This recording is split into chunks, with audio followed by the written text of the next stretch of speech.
ancient Aztec head carvings. Engravings on these stone heads probably describe a world beyond our Earth. When scientists first found them, they couldn't understand what they were. But the depictions write a whole different story. When we think of ancient civilizations, we may remember the Maya, but the Aztecs came later. The Aztec families collected relics and have been asked to collect them for examination. There are many objects that look like helmets and have elongated faces and big eyes. Most of them are made of precious metals such as gold and copper. There are also some that are made of stone, and these heads seem to have engravings on them, such as comets and some kind of alien aircraft. The Aztec Empire was very advanced. They had an irrigation system, complex cities, and when you look at these relics, these carvings, you probably wonder if they are genuine pieces. Although they have not been dated yet, it seems that they are made with modern techniques. The strange thing is that many of them seem to have engraved flying saucers and spaceships on top, depicting beings who came from within them as gods. Some of the creatures depicted look like angels with wings. More than 400 such relics have been examined, and these are some images of them. As we can see, they have elongated skulls and eyes, and flying saucers, beings sitting in flying saucers. And I'll leave a link below for you. You can see the very many images there. The Aztec original archaeological objects found in Ojos de Jalisco in Mexico. The likelihood of contact between humans and aliens appears to be increasing as data is gathered from these ancient relics. While some find it unlikely, many understand that it has been a concern for humans for centuries.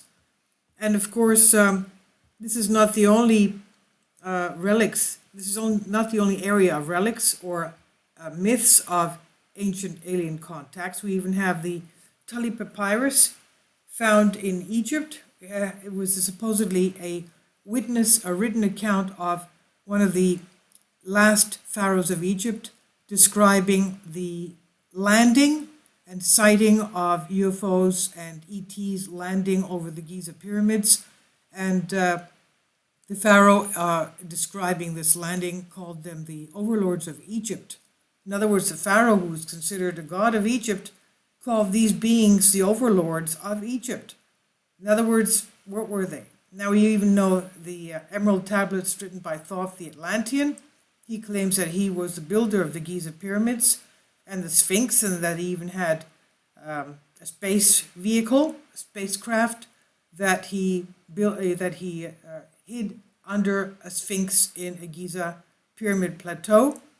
And we don't know if that's a Sphinx or maybe there was some other Sphinx, but anyway, this is what he claimed.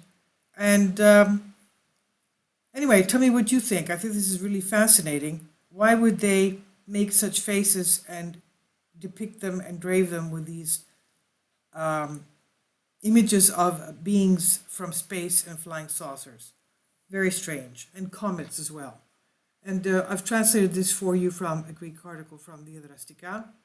Thank you for your support.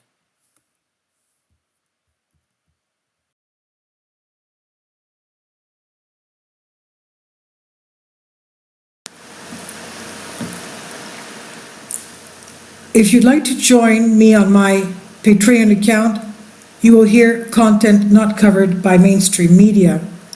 These riveting stories will be based on my research, and I will state my opinions and give my personal insight on diverse and controversial subjects and world events not covered by mainstream media, and not supported by YouTube guidelines. So whatever I have on my Patreon, most of those will not be on my YouTube channel. Please consider becoming a member today. More of the most significant and important videos will be on my Patreon channel. Your support helps me to continue my research and keeps this YouTube channel alive. And we depend on your support, your generous charity, because we help economically challenged families here in Athens, Greece, in Kapota, And we also help the young generation with university tuition and the community around our church. Thank you.